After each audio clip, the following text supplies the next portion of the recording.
जिस तरह से बरसात में बरसाती मेढक उछल कूद मचाते हैं, उसी तरह से नेता भी चुनाव आते ही एक पार्टी से दूसरे पार्टी में छलांग लगाने लगते हैं। कुछ ऐसा ही हाल इस बार यूपी के चुनाव में भी देखने को मिल रहा है, जहां 5 साल तक सत्ता के साथ रहे तमाम मंत्री विधायक सीएम योगी को छोड़कर जाने लगे हैं, जिसे देखकर बीजेपी विरोधी मन ही मन बहुत ही ज्यादा खुश हो रहे होंगे। तो वहीं कभी योगी सरकार में कैबिनेट मंत्री रहे स्वामी प्रसाद मौर्य जैसे नेता तो यहां तक दम भरने लगे हैं कि उत्तर प्रदेश की राजनीति स्वामी प्रसाद मौर्य के चारों तरफ घूमती है। जिन नेताओं को घमंड था कि वो बहुत बड़े तोप हैं, उन तोप को मैं 2022 के चुनाव में ऐसा दागूंगा कि उस तोप से भारतीय जनता पार्टी के नेता ही स्वाहा हो जाएंगे। 5 साल तक बीजेपी में रहकर सत्ता का स्वाद चखने वाले स्वामी प्रसाद मौर्य जैसे नेता बीजेपी को ही उखाड़ने चले हैं। वो अपने इस मकसद में कितना कामयाब हो पाएंगे वो तो 10 मार्च को ही पता चल जाएगा, जब चुनावी नतीजे आएंगे। लेकिन उससे पहले जरा उन नेताओं का भी हाल जान लीजिए जो कभी बीजेपी को छोड़कर गए थे और आज उनका क्या हाल है।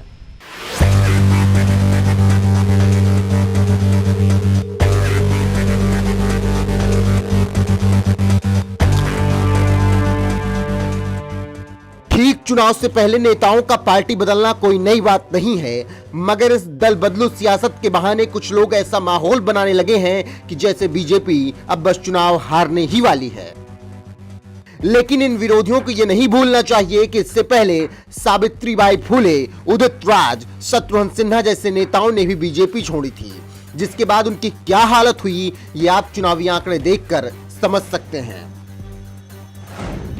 सावित्रीबाई फुले साल 2014 में चली जबरदस्त मोदी लहर में ऐसे हालात हो गए थे कि कई ऐसे नेता जीतकर लोकसभा पहुंचे जिनका शायद कोई जनाधार ही नहीं था। ऐसी ही एक नेता थी सावित्रीबाई फुले, जो बहराइच लोकसभा सीट से बीजेपी के टिकट पर चुनाव लड़ी और 4,32,392 वोट के साथ संसद पहुंची। लेकिन 2019 का आम चुनाव आते आते उन्होंने पार्टी बदल ली और कांग्रेस का दामन थाम लिया। कांग्रेस ने भी उन्हें बहराइच सीट से 2019 के चुनाव में टिकट दिया, लेकिन जब नतीजे सामने आए तो शायद खुद सावित्रीबाई फुले भी दंग रह गई होंगी, क्योंकि पार्टी बदलते ही 5 लाख वोट पाने वाली सावित्रीबाई फुले महज 34,000 वोट पर ही सिमट गई, यानी उनकी जमानत जब्त हो गई। बीजेपी छोड़ते ही उनके साथ किस कदर खेला हो गया ये आप 2014 और 2019 के चुनावी आंकड़े देखकर बखूबी समझ सकते हैं। 2014 के लोकसभा चुनाव में बीजेपी के टिकट पर लड़ी सावित्रीबाई फुले को 4,32,392 वोट मिले और सांसद बनी।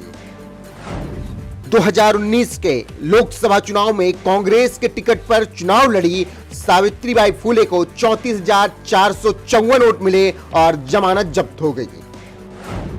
इस चुनाव में बीजेपी ने अक्षयबर लाल को टिकट दिया, जो 5,25,982 वोट के साथ जीतकर सांसद बने।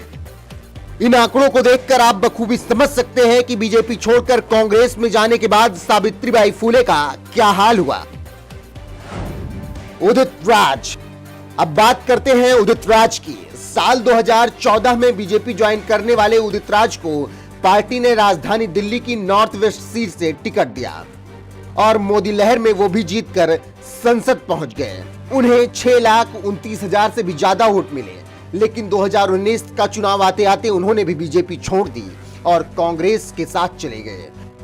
कांग्रेस ने भी ये सोचकर 2019 में उन्हें टिकट दिया कि वो जीतकर लौटेंगे, लेकिन इस आम चुनाव में तो उनकी ऐसी हालत हो गई कि सीधे नंबर 1 से नंबर 3 पर आ गए और चुनाव हार गए। यानी बीजेपी छोड़ने के बाद उनका क्या हाल हुआ ये आप इन आंकड़ों को देखकर समझ सकते हैं। 2014 के लोकसभा चुनाव में उदित राज बीजेपी के टिकट पर लड़े और 6,29,860 वोट पाकर सांसद बन गए। 2019 के लोकसभा चुनाव में उदित राज कांग्रेस के टिकट पर लड़े और 2,32,882 वोट मिले, यानी चुनाव हार गए। इस चुनाव में बीजेपी ने हंसराज हंस को टिकट दिया, जो रिकॉर्ड 8,48,630 वोट पाकर संसद पहुंचे। यानी पार्टी बदलते ही उदित राज के साथ कैसे क्या हो गया ये लोकसभा चुनाव के आंकड़े बखूबी बयां कर रहे हैं। शत्रुघ्न सिन्हा। कभी बीजेपी के तेज तर्रार नेता रहे शत्रुघ्न सिन्हा के बारे में तो आप बखूबी जानते ही हैं।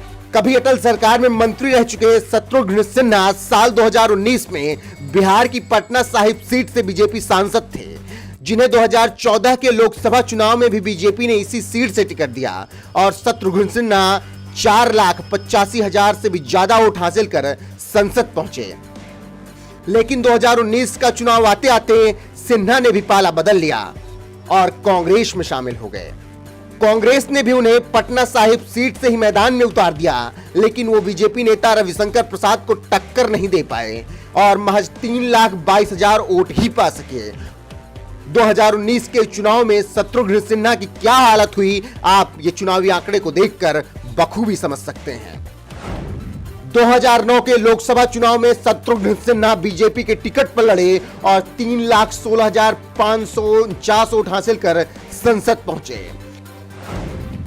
2014 के लोकसभा चुनाव में शत्रुघ्न सिन्हा बीजेपी के टिकट पर ही चुनाव लड़े और इस बार 4,85,905 वोट के साथ सांसद बने। 2019 के लोकसभा चुनाव में शत्रुघ्न सिन्हा कांग्रेस के टिकट पर चुनाव लड़े और 3,22,849 वोट मिले, लेकिन चुनाव हार गए। इस चुनाव में बीजेपी ने रविशंकर प्रसाद को टिकट दिया, जो 6,07,506 वोट के साथ जीतकर संसद पहुंचे। ये आंकड़े बता रहे हैं कि बीजेपी छोड़ने के बाद शत्रुघ्न सिन्हा का भी वही हाल हुआ जो हाल उदित राज और सावित्रीबाई फूले का हुआ। वो भी कांग्रेस के टिकट पर चुनाव लड़े, मगर मुंह की खाई। कीर्ति आजाद। कभी क्रिकेट की पिच पर गेंदबाजों के छक्के छुड़ाने वाले कीर्ति आजाद को भी बीजेपी ने 2014 के लोकसभा चुनाव में बिहार की दरभंगा सीट से टिकट दिया। क्योंकि वो इससे पहले 2009 में इसी सीट से सांसद थे, इसीलिए बीजेपी ने उन्हें टिकट थमाया और 3,14,949 वोट पाकर कीर्ति आजाद 2014 में जीत हासिल कर संसद पहुंचे। मगर 2019 का चुनाव आते आते कीर्ति आजाद ने भी पार्टी बदल ली और कांग्रेस में चले गए, जिन्हें पार्टी ने धनबाद सीट से टिकट थमाया, लेकिन वो कांग्रेस को इस सीट पर जीत नहीं दिला सके और बीजेपी के पशुपतनाथ सिंह से वो चुनाव हार गए। 2014 के लोकसभा चुनाव में कीर्ति आजाद बीजेपी के टिकट पर दरभंगा से चुनाव लड़े और 3,14,949 वोट के साथ चुनाव जीत गए। 2019 के लोकसभा चुनाव में कीर्ति आजाद कांग्रेस के टिकट पर धनबाद से चुनाव लड़े और 3,41,040 वोट मिले, लेकिन चुनाव हार गए। इस चुनाव में बीजेपी ने कीर्ति आजाद के खिलाफ पशुपतिनाथ सिंह को टिकट दिया और उन्होंने 8,27,234 वोटों के साथ जीत हासिल कर ली।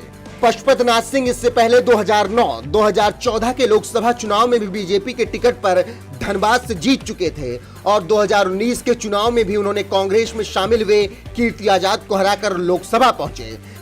यानी जितने भी नेताओं के बारे में हमने आपको बताया, वो सभी नेता जब तक बीजेपी में रहे तब तक उनका खूब भौकाल रहा, लेकिन बीजेपी छोड़ते ही उनकी चुनावी हार का सिलसिला शुरू हो गया। ऐसे में यूपी चुनाव को करीब देखते हुए योगी सरकार को छोड़कर जा रहे स्वामी प्रसाद मौर्य, दारा सिंह चौहान जैसे मंत्रियों, विधायकों और नेताओं का क्या हाल होने वाला है, आप बखूबी समझ सकते हैं।